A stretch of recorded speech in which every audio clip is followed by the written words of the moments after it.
مفتی صاحب قبلہ امام غزالی، میں تو سچی بات ہے جب امام غزالی کا نام لیتا ہوں نا میرے قلب و ذہن میں ایک فخر کی کیفیت پیدا ہو جاتی ہے۔ امام صاحب کا مختصر سا تعارف فرما دیں۔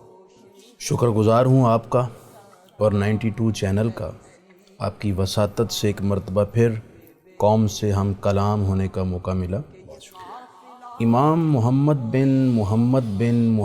بن احمد طوسی غزالی 450 ہجری ایران کے مشرقی صوبہ خراسان کے ضلع طوس کی تحصیل تابران میں پیدا ہوئے۔ سبحان اللہ۔ اور امام غزالی ابھی 15 برس کے تھے کہ والد گرامی کا وصال ہو گیا۔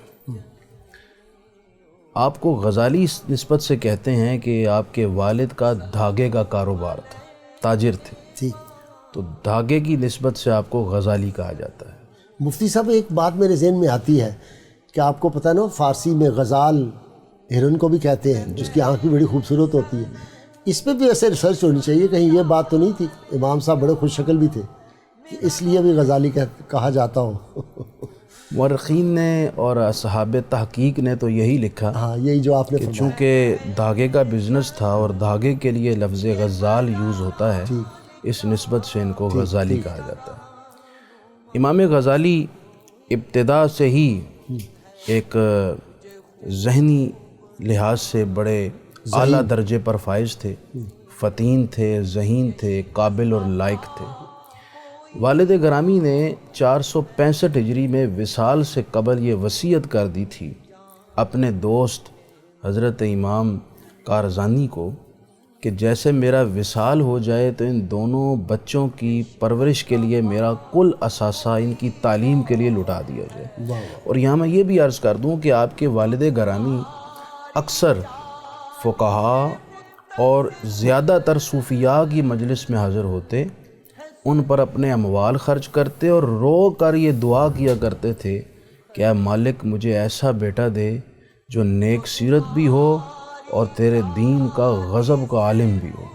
مفتی صاحب دونوں بھائی احمد غزالی بھی اور امام محمد غزالی بھی، یعنی کمال ہے، وہ اتنا بڑا صوفی ہو گیا اور یہ عالم فلسفی اور صوفی بھی ہو گئے۔ بالکل ہو گئے۔ یہ آپ کی والد صاحب کی مقبولیت تھی اللہ کے دربار میں، ان کی دعا کے بعد اللہ تعالیٰ نے ان کے بچوں کو اتنا قابل اور لائق بنا دیا۔ وہ سب ہر والد کی دعا قبول ہوتی ہے اولاد کے بارے میں؟ ہوتی ہے، لیکن قبولیت کے انداز مختلف ہوتے ہیں۔ واہ، بسا اوقات جو دعا کی جائے ویسا ہی عطا ہو جاتا ہے، بسا اوقات جو دعا کی جائے وہ اس شخص کے لیے بہتر نہیں ہوتا، اللہ تعالیٰ مصلحتاً اس کے بدلے میں کوئی اور انعام عطا فرما دیتے ہیں۔ نہیں، میرے کہنے کا مقصد یہ تھا کہ ناظرین میں اور ہماری یوتھ جو ہے ان کو پتہ ہونا چاہیے کہ ماں باپ کی دعا بڑی یقیناً پر اثر ہوتی ہے، سرعت رفتار قبولیت رکھتی ہے، ان کی دعائیں لینی چاہیے۔ جی بالکل، بے شک۔ جی اچھا، پھر اس کے بعد اب طالب علمی کا دور شروع ہو جاتا ہے۔ طالب علمی کا دور شروع ہوا۔ ابتدائی تعلیم اپنے والد کے صوفی دوست سے حاصل کی، پھر وہیں سے آپ چلے گئے ایران کے ایک دوسرے صوبہ جرجان میں، وہاں سے امام ابو نصر اسماعیلی سے علم حاصل کی۔ اور بڑی دلچسپ بات یہ ہے کہ امام ابو نصر اسماعیلی مسائل پر جو گفتگو کرتے تو امام صاحب اسے اپنی کاپی پر لکھ لیا کرتے، جسے تعلیقات کہتے ہیں اصطلاح فن میں۔ وہ تعلیقات اور وہ اپنا لکھا ہوا لے کر واپس اپنے وطن آ رہے تھے، رستے میں ایک ڈاکوؤں کے قافلے نے ان کو روک لیا۔ یہ جرجان میں ہوا یہ واقعہ؟ یہ جرجان سے واپسی پر جب آپ یہ طوس آ رہے تھے اپنے علاقے میں تابران، تو انہوں نے پکڑ لیا اور ان کا کل اثاثہ لے لیا۔ ان میں سے ان کی وہ نوٹس بھی تھی، نوٹس تھے، وہ بھی چلے گئے۔ یہ بڑے افسردہ خاطر سردار قافلہ ڈاکواں ان کے پاس پہنچے اور کہا جناب آپ سب لے جائیے، میری کاپی مجھے دے دیجیے۔ پوچھا اس کاپی میں کیا ہے؟ کہا اس کاپی میں نے جو پڑھا ہے، جو میرا علم ہے وہ میں نے اس میں درج کیا ہوا ہے۔